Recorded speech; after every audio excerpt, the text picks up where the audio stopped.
الكرة خسرتهم قبل ما نشوف أفضل نسخة منهم.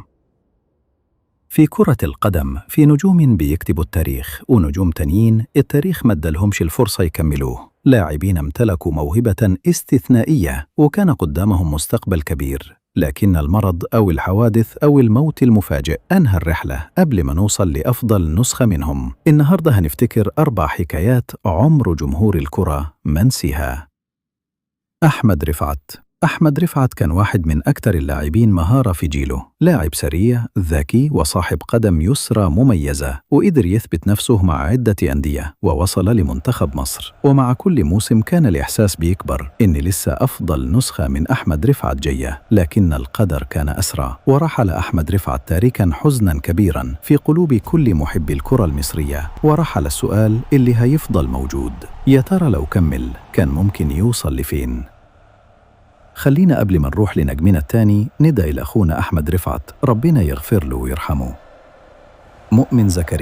مؤمن زكريا كان من أكثر اللاعبين تأثيراً في الكرة المصرية خلال سنوات تألقه. سرعته، تحركاته وحسمه للمباريات خلوه واحداً من أهم نجوم الأهلي والزمالك ومنتخب مصر. وفي الوقت اللي كان الجميع منتظر يشوف منه المزيد، جاء المرض ليوقف مسيرته داخل المستطيل الأخضر. لكن الحاجة اللي المرض ما قدرش يوقفها هي حب الناس ليه، وأصبح مؤمن زكريا رمزاً للصبر والإرادة قبل ما يكون مجرد لاعب كرة.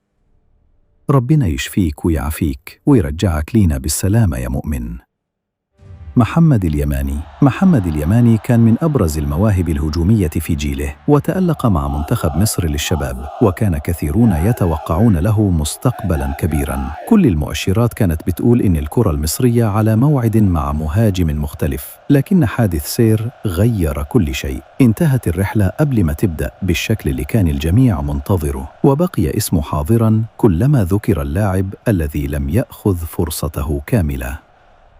محمد عبد الوهاب كان واحداً من أفضل من لعبوا في مركز الظهير الأيسر في جيله. امتلك السرعة والمهارة والعرضيات الدقيقة، وأصبح عنصراً مهماً مع الأهلي ومنتخب مصر. وفي يوم تدريب عادي توقفت الحياة فجأة. رحل محمد عبد الوهاب وهو لا يزال في بداية الطريق لتفقد الكرة المصرية لاعباً كان كثيرون يؤمنون أنه لم يصل بعد إلى قمة مستواه. الله يرحمك ويغفر لك يا عبد الوهاب. في كرة القدم مش كل الخسائر بتكون بنتيجة مباراة، أحياناً أكبر خسارة بتكون لاعب كان ممكن يكتب تاريخاً مختلفاً، لكن القدر لم يمهله الوقت. هؤلاء ال4 رحل بعضهم